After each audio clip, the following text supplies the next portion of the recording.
রমজান, ভালো আছো? আমাদের মহল্লায় তুমি নতুন সেলুন খুলেছো, ভালো কথা। সেলুনের উপর তলায় বিউটি পার্লার করেছো, আরো ভালো কথা। কিন্তু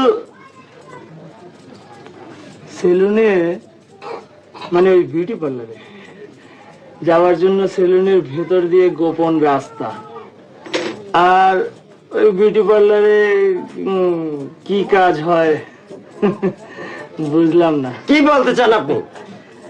না, তেমন কিছু না। বলতে চাই আমাদেরকে তুমি নাকি চাঁদা দিতে নিষেধ করেছো। হ্যাঁ। কেন? রমজান, এই শহরে স্ত্রী পুত্র কন্যা নিয়ে তুই ভালোই আছিস, তাই তোর পরিবারের কথা ভেবে তুই এই ব্যবহার আমাদের সাথে করা ঠিক